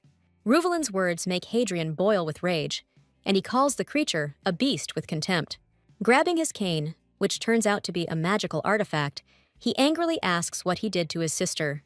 Rosinia panics and rushes towards her brother, trying to stop him, but he only pushes her away. Magical energy erupts from his cane, creating a protective barrier between him and Ruvelin. Adrian, with cold fury, demands an explanation from his sister as to why this bastard is even here. But he doesn't let her say a word, declaring that he will quickly torture this damned bastard and squeeze everything out of him. He uses his magic to bind Ruvelin, and Rosinia looks on in horror at the helpless Duke. Unable to contain herself any longer, she yells at her brother, accusing him of always being so cruel and not letting her explain anything. She says with tears in her eyes that she is almost 21 years old, and he still treats her like a child and is overprotective. In a fit of despair, she screams that this is her second life, and she is tired of his overprotection, because she is an adult. Adrian remembers with cold fury how danger always followed his sister, and he was always there to protect her. He thinks bitterly that no matter how hard he tries to fulfill them, there are always gaps, and here they are again, in a dangerous situation. Suddenly, Alex appears in the garden, and his question about what he is doing there sounds like a challenge. Rosinia looks at the blonde man with suspicion, realizing that he, as she thought, was hiding somewhere near the villa. Alex asks Ruvelin in surprise why he is sitting so calmly tied up, and there is a hint of mockery in his voice. Ruvelin says Alex's name with icy calm and asks if he was the one who spoke to Rosinia recently. Alex asks with a cheeky smile if he needs approval for his feelings for the tower owner's younger sister. Ruvelin cuts him off coldly, saying it is none of his business, and Rosinia is surprised to note how close they are, like brothers. She decides to use a binding spell to disable Alex, but she's in for a nasty surprise. The spell has no effect on him, and he stands in the center of the magic circle with a smug smile, unharmed and ready to fight. Rosinia panics and shouts to her brother that magic doesn't work on him, but he doesn't seem to hear her. She reminds him that among the test subjects they rescued 3 years ago, there was one who was immune to magic. Adrian is silent, and she thinks with horror that they all died then, and this man cannot be the one. Alex mockingly declares that he is alive and well, and quite boldly claims that he is dead. He asks defiantly what the great master of the tower will do now, and his words are full of venom. Rosinia thinks with irritation that this guy knows how to piss people off, and is afraid that he wants to die. Adrian, realizing that magic is useless, decides to resort to another method. With a cold smile, he states that if magic doesn't work, he'll just use brute force and draws his sword. Without wasting a second, he rushes at Alex, and their blades meet in a fierce fight. Their battle is a dance of steel and fury, where every blow could be the last. Rosinia watches the duel in horror, realizing that Adrian is an excellent swordsman, and this guy will definitely die. Suddenly, Ruvelin hugs her from behind and asks if she really isn't going to run away with him. She panics and refuses, begging him not to scare her like that, because her heart is about to jump out of her chest. The girl recalls that even when she was close to death dozens of times, Adrian's obsession with her since childhood was too strong. During the duel, Alex, unable to withstand the pressure, falls, and his sword flies to the side. Adrian says with disdain that the brat has lasted quite a long time, but that doesn't mean he will ever defeat him. A defeated Alex asks in surprise, what kind of magician is learning fencing, not believing his eyes? Rosinia panics and begs Ruvelin to stop them, fearing that someone will get seriously hurt. Suddenly, reinforcements arrive and Ruvelin's knights surround Hadrian, ready for battle. She looks at them in surprise, not understanding when they arrived, but she realizes that even with 3 of them, defeating Adrian will not be easy. Rosinia, horrified to realize that this could escalate into a full-scale war, decides to take action. She decides to get Ruvelin out of here, but she is tormented by doubts about what will happen after he leaves. The thought of being locked in the tower again, all alone, makes her shudder, because she doesn't want that anymore. Gathering her courage, she asks if his offer to elope is still open, and firmly declares that she wants to elope with him. She promises that if Adrian tries to start a war, she will do everything she can to stop him. Ruvelin notes with a sly smile that she simply does not want to be separated from him for a minute. Gently touching her cheek, he says with confidence that she has fallen in love with him too. Meanwhile, Hadrian easily defeats Ruvelin's knights, leaving them prostrate on the ground. His magic envelops his body, and he looks with cold fury towards where his sister had just been. With icy calm, he utters his only command, "Give me back my sister." With despair in her voice, Rosinia asks her brother for forgiveness. Realizing that she has no choice but to stop him, she decides to take all the blame on herself to stop the war between their families, and bitterly says goodbye to her brother. Turning to him, she defiantly declares that she is fed up with the way he behaves and his tyranny. As a shock therapy, she throws accusations in his face, hoping that this will bring him to his senses. His wounded gaze and the question of who raised and cherished her make her heart clench with pain. Ruvelin, taking advantage of the moment, asks her to take care of the wounded while he talks to Adrian and leads her away. She admits to herself that she is doing this not just for the sake of it, but out of fear that if she lives by his rules, she will spend her life in captivity. The truth was, she had always felt a suffocating loneliness, and his overprotectiveness only made it worse. She remembers all the times Adrian blocked her path in the name of protection, forbidding her to communicate with the lowborn. She sadly recalls that they were all good guys and invited her to play together, but her brother deprived her of even that. She remembers moments when her brother forbade her to touch dangerous things, depriving her of any independence. He promised to play with her in the garden if she was bored, but his games were just a way of controlling her. She believed that she could do something too if she was careful enough, but he never gave her a chance. In a fit of despair, she screams that she is no longer a child and wants to go out into the world on her own 2 feet. But he doesn't listen to her, coldly declaring 10 years of house arrest, and she is overcome with hopelessness. He threatens that if she does not go willingly, he will force her, and magical chains bind her, dismissing her scream as teenage rebellion. Suddenly, Ruvelin appears, and his presence changes the balance of power. Adrian turns to Ruvelin Rashian with icy fury, asking if he wants to die for interrupting him. Ruvelin, with an unperturbed smile, replies that he is simply helping Rosie get what she wants. He defiantly tells Adrian that he is the real villain here, and this bold move puts an end to their shaky truce. Rosinia is horrified to realize that there is no way to reason with him, and she needs to get out of here before it's too late. A knight of Ruvelin runs up to her and tells her that they must get their master out, asking if she has any way. She suggests using a binding spell to unite them all, and then use the teleportation artifact. Despite Alex's objections, she insists that they don't have time and they need to hurry. The idea of asking for help from a member of the Hill family seems strange to the knight, but they have no other choice. She rushes towards Ruvelin, ignoring her brother's angry gaze, and prepares for the last, desperate step. Asking her brother for forgiveness, she activates the artifact, realizing that she can no longer tolerate being imprisoned in the tower and does not want to be separated from Ruvelin.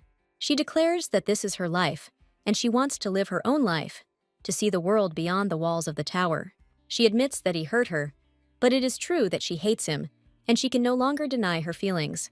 With a strong determination, she declares that she is tired of isolation, and, even though it is late, she is going to see the world, and no one will stop her. Finding herself in the luxurious Rashian estate, Rosinia is amazed by its splendor and the care of the maids, who admire her flawless skin. They have never seen such pink hair, and compare it to the flowers that his lordship planted in the garden, and she knows that it is true.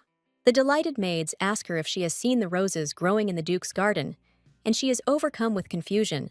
She is surprised that they know who she is, but are so kind to her because she expected contempt and insults.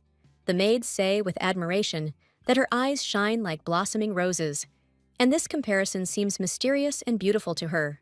She notices that the garden is filled not with lilacs, but with roses, and this discrepancy with the original story makes her think. In the novel, the heroine, Sierra, loved only one particular flower, lilac, and that was a key detail.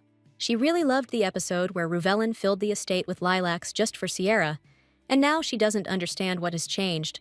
Meanwhile, Ruvelin, having safely arrived here with the help of a teleportation artifact immediately after the murder of Adrian, is making his plans. He declares to his knights that he has brought the one he intends to marry, and that first they need to start with an engagement, and he must make a formal proposal. Rosinia is completely shocked by his words, not believing that his marriage proposal could be serious. He confirms his intentions with unflappable confidence, playfully shifting responsibility for their future onto her. She tries to argue in a panic, because they just met, and the idea of skipping dates and jumping straight to marriage seems crazy to her. His frightening smile makes her heart skip a beat, and she feels his hand tighten around hers, leaving no room for escape. With a cold obsession in his voice, he admits that she has no idea how strong his obsession with her is. She is again pierced by horror from his mad eyes, and she realizes that she has fallen completely under the influence of his will. Despite the dizzying speed of events, she cannot resist the flattery of the maids, and she herself is to blame for allowing this sweet face to persuade her. His sudden appearance behind her makes her hiccup in surprise, and she is embarrassed that he noticed that she had just been swimming. He notes fondly that she smells faintly of lilac, and this scent seems to have a special meaning for him. Ruvelin reveals that he has invited her father and Adrian to the estate this Friday, and this move in their complex game makes her wonder about his true motives. Ruvelin announces his intention to marry her and offers to unite the Rashian and Hill families, ending a century-old feud. This news hits Rosinia like a bolt from the blue, and she panics and can't believe what's happening. Despite the shock, she believes in Ruvelin's sincerity towards her, but her heart is tormented by doubts. Sierra is coming soon, and she's afraid she'll feel awkward, so she decides to find her herself and bring her here. She is overcome with fear that she might accidentally ruin everything, and then Sierra and Ruvelin will never be connected to each other, as in the original story. She remembers that the only chance for Ruvelin to become a true wielder of holy power is Sierra's gift. The thought that she might take this chance away from him just because she doesn't want to lose it pierces her, and she wonders if this can be called love. In the garden, she meets Eric Robitz, brother of the current Count Robitz on the border, and Ruvelin's teacher. She realizes that he is the half-brother of her mother, Irunia Hill, whom her mother always called a bastard. With a cheerful smile, she greets him as a teacher, but he seems embarrassed by her informal address. Eric shyly asks permission to call her simply Rosia, and she happily agrees. His genuine kindness makes her believe that he truly considers her his niece. She boldly suggests calling him uncle, and his embarrassed smile suggests that he doesn't mind. With a joyful cry, she invites him to go for a walk together, and he, although surprised, agrees. He happily offers to show her the garden, and their walk becomes the beginning of a warm, family relationship. He reveals that when her mother was 12, she left the Earl's estate to join a mercenary company, and he was shocked to learn that she had become involved with Claude Hill. Suddenly, Ruvaline appears, radiant and beautiful, and his appearance interrupts their private conversation. Eric desperately pretends not to notice the romantic relationship between the teacher and the student, but his embarrassment gives him away. Ruvaline notes with a touch of jealousy that she has already agreed to call him uncle, and his question about the gardens sounds like a challenge. He kisses her hand and declares that from now on, he will see her off, and Eric bitterly realizes that he will never be able to defeat this persistent young man. Finally, Friday arrived, and Adrian and his father arrived at the Ratian estate, ready for the decisive meeting. Adrian's first question, full of cold fury, is where is Rosinia, and he brooks no delay. He is tormented by the memory of how his mother, the most powerful sorceress in the world, disappeared without a trace, leaving him alone. Little Rosinia anxiously asked him what had happened to her mother, not understanding the whole tragedy. He knew that this world was too dangerous for Rosie to survive alone, and that thought made him protect her at any cost. Ruvaline, with a confident smile, announces that he is here to openly and honestly ask for their blessing for his engagement to Rosinia. Adrian's answer is short and cold as ice, no way, and his look does not bode well. The father looks at Adrian with bewilderment, not understanding how Rosinia could fall in love with such a man, and believes that Ruvaline is simply captivated by the beauty of his daughter. With a slight smile, he notes that their daughter has already reached the age to experience such feelings, and her smile is genuine happiness. He remembers the words of his wife, who hoped that their daughter would one day be able to marry the one she loved, and he realizes that he cannot refuse her. With a warm smile, the father says that when you are with someone you truly love, you are truly happy, just like he is with Irunia. Looking at the happy couple, he gives them his blessing, realizing that this engagement will bring much benefit to both families. He believes it is time to end the long feud between the Hills and the Ratians, and Revellin's feelings seem genuine to him. But Adrian, with cold fury, declares that the words of Rashian, who is so closely connected to the Robotses, cannot be trusted. He sees Rosinia only as someone he must protect, and his obsession clouds his vision. Father says, with understanding, that he understands his feelings, but Rosinia is no longer a child, and it is time to trust her and let her make her own decisions. With firm determination, he gives his consent, seeing that their feelings seem sincere and that Rosinia loves him too. Adrian's father asks him what it will take for him to agree to the engagement, and his answer shocks everyone. With icy calm, he declares that if Ruvellin Rashian takes the oath of the heart, he will agree. Rosinia screams at her brother in horror, asking if he has gone mad, because the oath of the heart is a deadly ritual. Adrian cuts her off coldly, stating that it is up to Ruvellin Rashian to decide, not her. Rosinia screams in rage that she cannot remain on the sidelines when it comes to her engagement.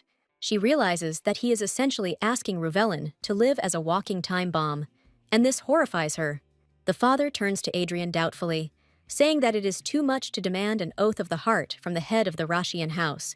But Adrian is adamant, declaring that this is precisely why it is necessary, and he has every reason to do so. He says with disdain that he never trusted the scoundrels of House Rashian, and if they want his trust, they must risk their lives to earn it. The oath of the heart is a ritual that binds life itself, and if the one you swore to dies, you die with them.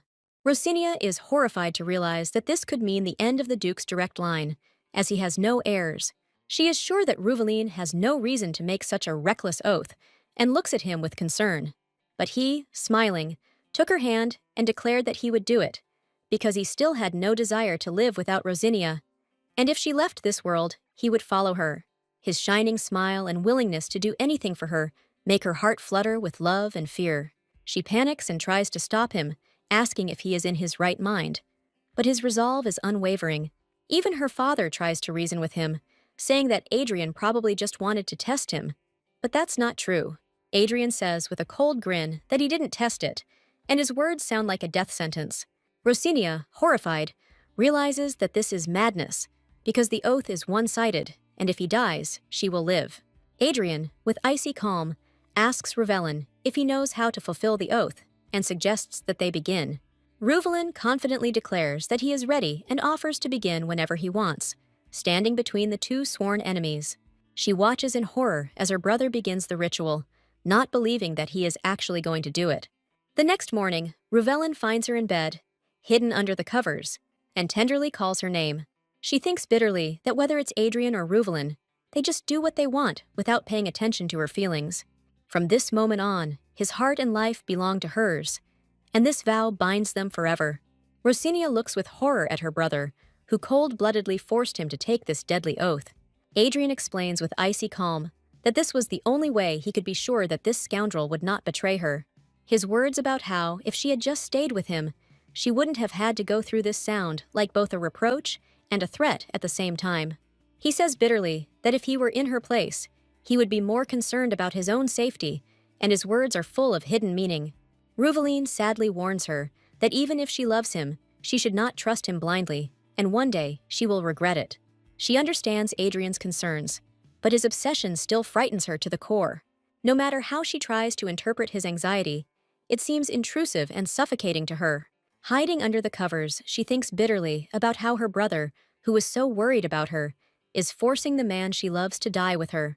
This hostage-like engagement upsets her more than it pleases her, and she wonders if he thinks life is just a toy. His embarrassed look and red cheeks make her heart flutter, and she screams with delight. She playfully offers to make amends with him, and he readily agrees to whatever she asks. In fact, she is not so angry anymore, because his sincerity disarms her. She says, slightly offended, that she's just a little irritated, and his silence speaks volumes. She reproachfully states that neither he nor Adrian listen to her and simply act in their own way. She sits on the bed, and he, sitting down next to her, looks at her tenderly, ready to listen to everything. Her head is spinning with the thought of how to explain that she is angry because she loves him too much. Embarrassed, she thinks that maybe she should write it in a letter so that she won't feel so embarrassed. He confesses with remorse that he should not have taken the oath without her consent, and that it was selfish of him. With pain in his voice, he says that he was afraid, and this simple admission reveals to her the depth of his feelings. He admits with horror that if her brother had refused to bless their engagement, he could have lost her forever. The thought of never seeing her again was unbearable to him, and he was willing to do anything to avoid it. He begs her to understand that he had to make this vow no matter what, but she cannot understand his desire to die together. He tenderly says that perhaps he loves her even more than she loves him, and this confession makes her heart melt.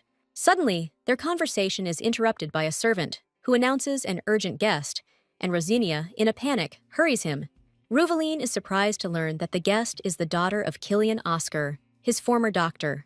He can hardly remember her, but he understands that, apparently, this lady possesses divine powers.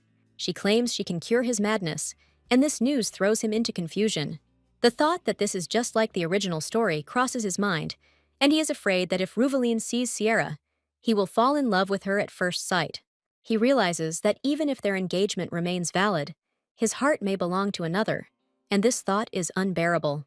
She is tormented by the thought that his heart will no longer belong to her, and this thought causes her unbearable pain. Noticing her anxiety, he tenderly asks what is bothering her, but she just brushes it off, afraid to admit her fears. She suggests simply going to her, hiding her jealousy and pain behind a mask of indifference. He firmly states that even if he never recovers, it doesn't matter, and his words are full of determination. Rosinia bitterly asks if he is ready to suffer for the rest of his life because of the madness of Mana, but he only replies that he does not care. She says with despair that he can be cured, but the main thing for him is that she is there. He kisses her tenderly on the forehead and says that even if he still suffers, she will instantly relieve him of the pain. He confidently declares that he has no need to see the doctor's daughter, but she begs him to listen to her. Sierra appears in the doorway, beautiful as a fairy born from foam, and her beauty is dazzling. Rosinia thinks bitterly that she is so beautiful that anyone would fall in love with her at first sight, and her heart is squeezed with jealousy. Rosinia is afraid to see Ruveline's reaction to Sierra's appearance, because it could destroy everything that exists between them. But his reaction is not at all what she imagined, and this makes her think. She calls him by his title with anxiety, trying to understand what is going on in his soul. He answers her with a gentle smile, and his calmness confuses her. She mentally wants to ask how he looks at her, to test his feelings, but she doesn't dare. In a panic, she waves it off, telling him to forget it. Unable to bear the tension of the moment, Sierra Oscar's look of despair makes her heart clench with sympathy. She came here to avenge her family and defend her honor, but found only new pain. Rosinia bitterly realizes that it was because of her that everything got mixed up, and that Ruvelin chose her instead of Sierra. She's glad she won't have to fight Sierra for him, but for the heroine, it must be a real tragedy. Rosinia bitterly realizes that she stole Sierra's chance for revenge, her only way to survive in this cruel world. She's still not very happy about Sierra's presence, but when she thinks about how she lost her family and was left all alone, she feels uneasy. She feels like her past self, who adored and rooted for Sierra, is looking at her with condemnation from deep within. A strange feeling of guilt overcomes her, because her existence seems to have destroyed the life of the real heroine. When she thinks about how Sierra lost her entire family and came here alone, she just can't turn a blind eye to it. She understands that since Sierra has strong divine power, she can be of great use to the ducal house as a whole. Healing Ruvelin isn't the only possible deal, and she decides Sierra needs to be given a chance. She decides to trust Ruvelin, but the worry on her conscience forces her to act. Noticing her agitation, Ruvelin anxiously asks what is wrong with her, and she, gathering her courage, makes a decision.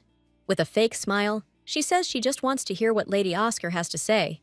And her game begins. With cold politeness, Rosinia addresses Lady Oscar, saying that she has understood the essence of her situation and that she needs the Duke's help. Sierra nods sheepishly, confirming her words, and her innocent appearance causes mixed feelings in Rosinia. She bitterly thinks that because Ruvelin doesn't care, Sierra is relying on her, and this makes her feel even more guilty. With desperation in her voice, Sierra says that maybe she can help her in return, and that's why she came here. Rosinia thinks bitterly that she didn't think Sierra would need her now, and that's ironic. Tears well up in Sierra's eyes as she says she didn't know he already had a healer. Rosinia cuts her off coldly, saying that there is no need to worry about the Duke's mana attacks. Ruvelin looks at Sierra in surprise, as if he was seeing her for the first time, and his gaze is full of cold indifference. With firm determination, he declares that he refuses her treatment and does not need her holy power. He says her story is sad, but he doesn't think he can make a deal with her, and his words sound like a final verdict. Sierra desperately tries to convince him that her ability is not limited to using holy power, and that she can completely cure his mana attacks. With hope, she begs him to believe her, and her sincerity makes Rosinia doubt. She looks at the upset Sierra with pain, and mentally begs her to tell her about her most important ability. With feigned innocence, she turns to Lady Oscar, saying that the Duke may not need healing after all. She offers to tell her what exactly her power is, because if it has other uses, there are many ways to make a deal. Rosinia bitterly thinks that, frankly, she offered the deal because she doesn't want Ruvelin and Sierra to touch each other in any way, like in the original. It's selfish, but she doesn't want Ruvelin to ever sleep with Sierra just for the sake of healing. She wants every cell of his body to belong only to her. And this thought, which she considered simply an obsession, now seems to her like love. But she can't bear the thought of losing him, and her hand clenches involuntarily. She realizes with horror that he has noticed her anxiety and jealousy towards Sierra, and her mask of indifference is cracking at the seams. Sierra reveals her ultimate ability, transforming mana into holy power, making the Duke an ideal wielder of it. Finally, the moment has arrived, and Rosinia, trusting Ruvelin, decides to let fate take its course. He notes with surprise that this is indeed a rare ability, and his gaze becomes thoughtful.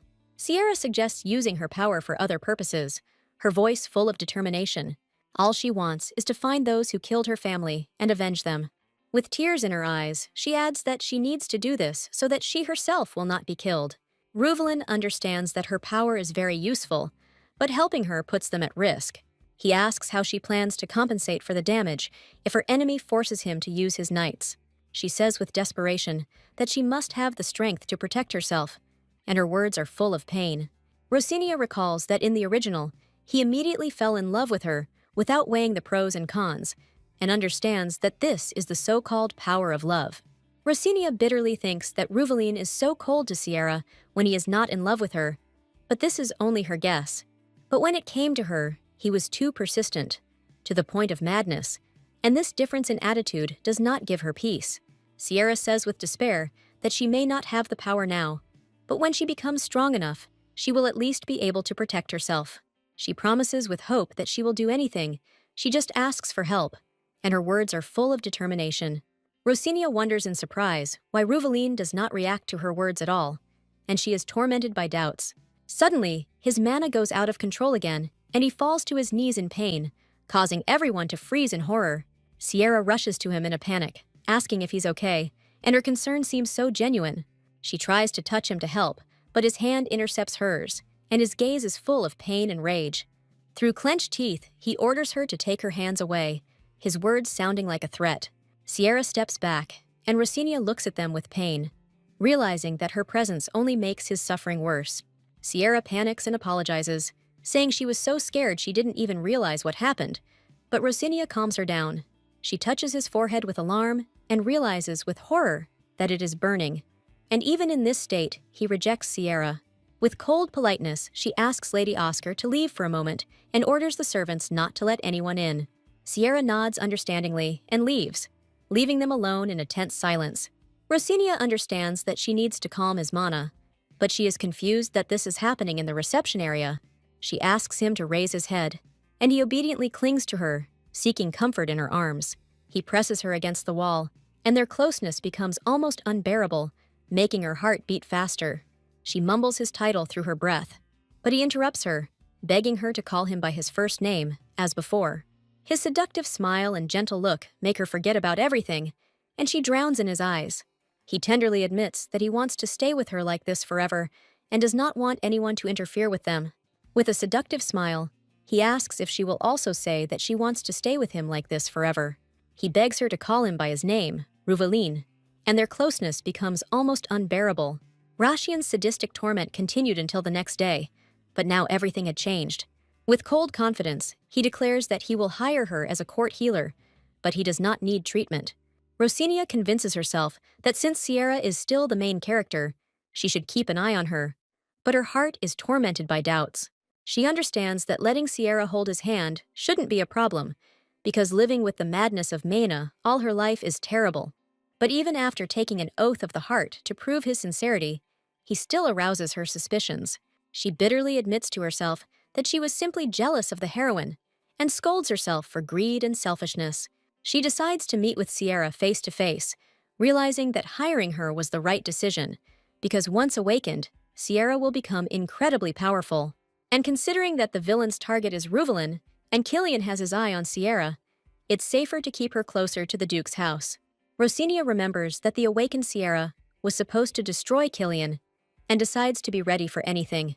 She is tormented by a feeling of guilt, because neither Sierra nor she should suffer the way they did in the original, where a happy ending awaited them. To prevent this from happening, she decides to console Sierra and befriend her, remembering how close they became before the villain appeared. She asks the maid where Lady Oscar is now, and she replies that she is cleaning the reception room. The maid adds that Sierra intends to receive patients there, and has already begun her work as a healer. Hearing this, Rosinia realizes with renewed determination that it is time for her to act more decisively. The maid escorts her to Lady Oscar's office, and she prepares for an important conversation. Looking through the door, she apologizes for the intrusion, but her words are drowned out by the silence. Sierra, surprised by her appearance, says that the office is not yet cleaned, and she cannot see patients yet.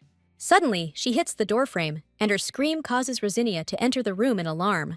Entering the room, Rosinia sees Sierra sitting on the floor among the shards, and her heart sinks with sympathy. There are drops of blood on the floor, and she notices with horror that Sierra's hand is cut. Suddenly, Rosinia trips herself, her scream echoing throughout the room, startling Sierra. She asks with concern how she ended up here, and her voice is full of genuine concern.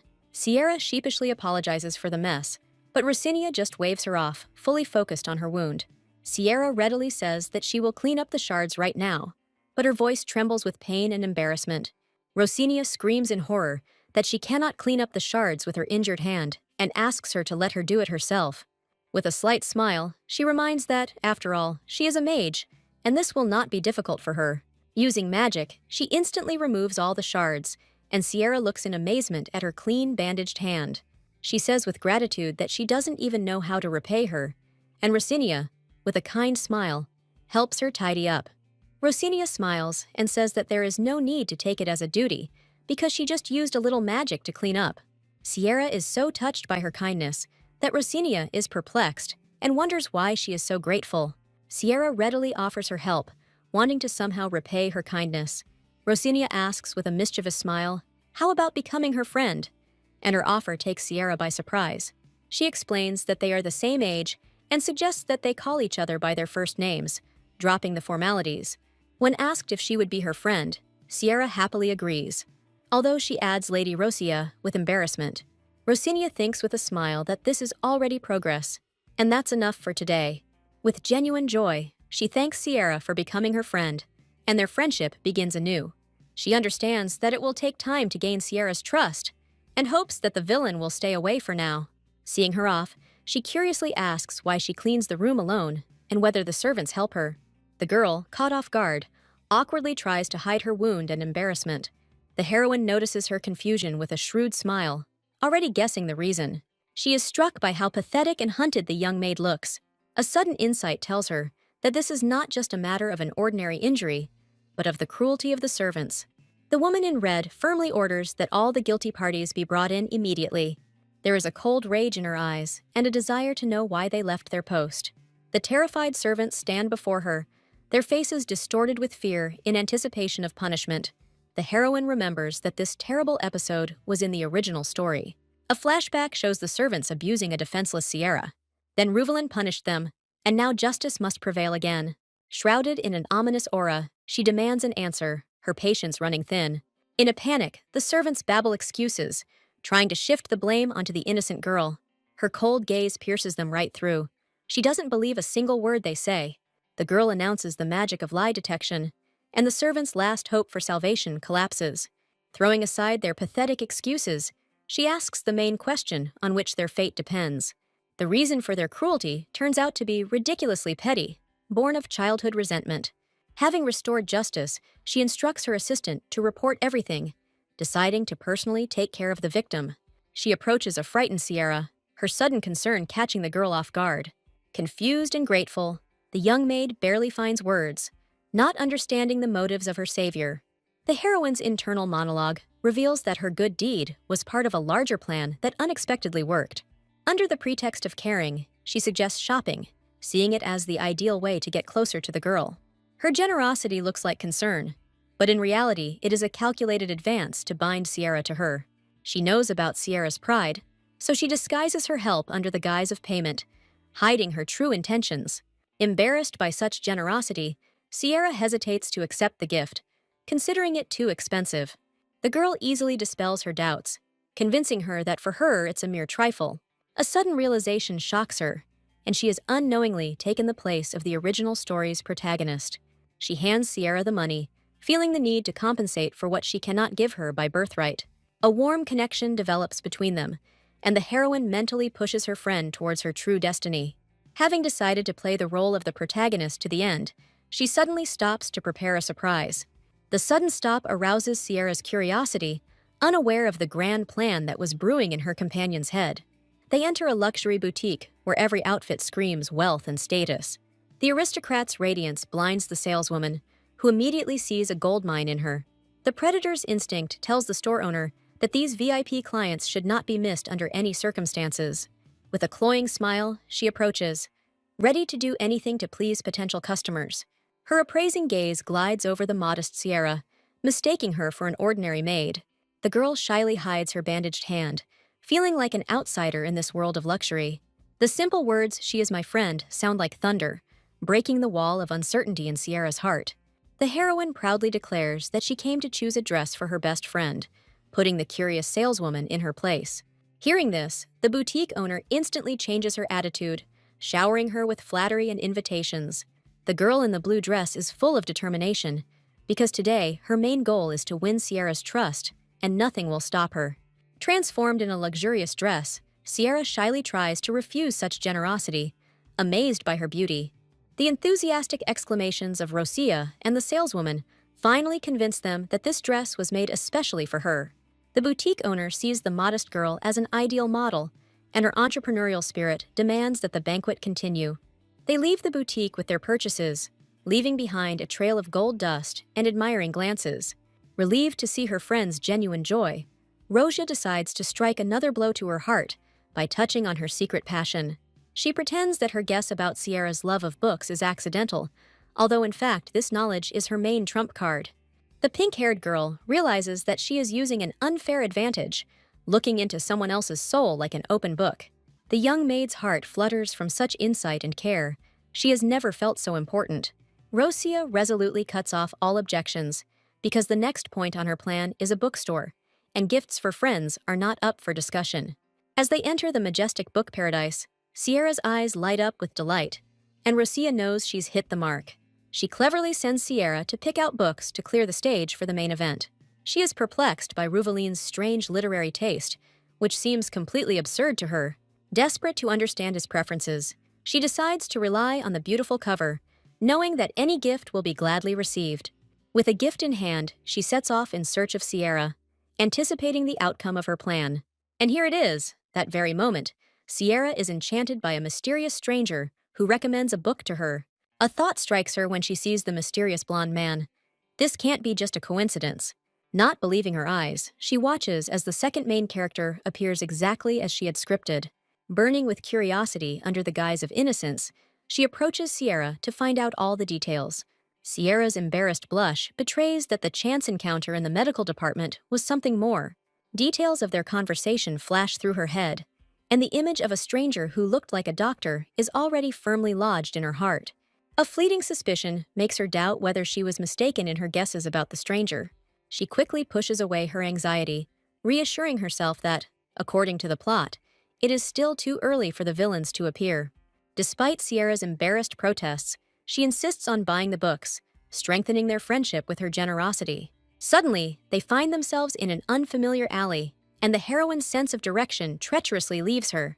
Her guardian knight notices his mistress's confusion, his closeness making her heart beat faster. Admitting that she is lost, she completely trusts her companion, who promises to lead them to the carriage. Relief fills her as they emerge from the maze of streets, but something still feels wrong. A chilling premonition creeps into her soul, making her hope that this is just a figment of her imagination.